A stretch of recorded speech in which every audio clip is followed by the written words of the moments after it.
Updated published 11:48 the 5th of November 2018. Updated 12:14 the 5th of November 2018. Met Withers grieving for Brexit. Image. Copyright Remainer. Tory MP Dominic Grieve has said proposals for the UK to remain in a customs union after Brexit made the whole process questionable.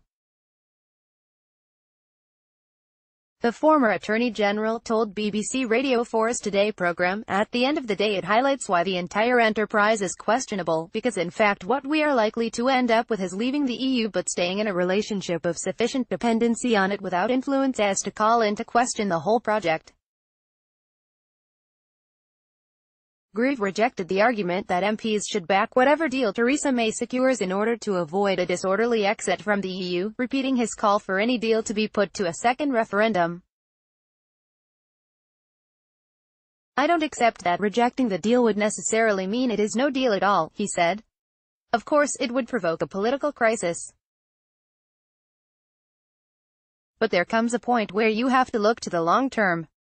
If the long term is that we are simply going to be continuing this argument long after we've left the EU on March 29 next year as to what our future relationship with it is going to be, then, quite frankly, it would be better to have that argument now and let the public decide what they want and if they are content with the arrangements the government has come up with." Former Brexit Minister Steve Baker, a leading member of the European Research Group of hardline Tory MPs, said that EU withdrawal must mean departure from the customs union in a timely way. Baker said, "If we are going to regulate our own economy, if we are going to have our own independent trade policy, if we are going to be a normal independent country, which is what I understood the referendum result to have decided, then we need to be out of the customs union, and we need to get out of the customs union in a timely way." An EU deputy chief Brexit negotiator Sabine Wayan backed Ireland when it warned that a time-limited backstop on the Irish border would never be acceptable. Irish Deputy Prime Minister Simon Coveney said, "The Irish position remains consistent and clear that a time-limited backstop or a backstop that could be ended by UK unilaterally would never be agreed to by IR or EU. These ideas are not backstops at all, don't deliver on previous UK commitments."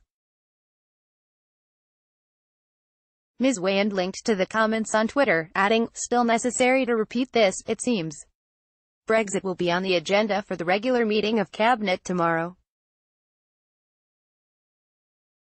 We continue to make good progress in the negotiations, but there is work still to do," the Prime Minister's official spokesman said. Asked about the government's position on the Irish backstop, the spokesman said, "The position that we have set out is we don't want the backstop to be in place indefinitely, and we will be looking to a mechanism to achieve that." Pressed on Boris Johnson's description of the mooted exit plan as an absolute stinker, the spokesman said, "There isn't anything new in that article for me to respond to."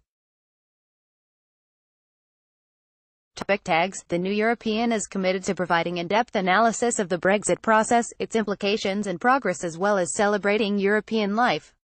Try 13 weeks for £13.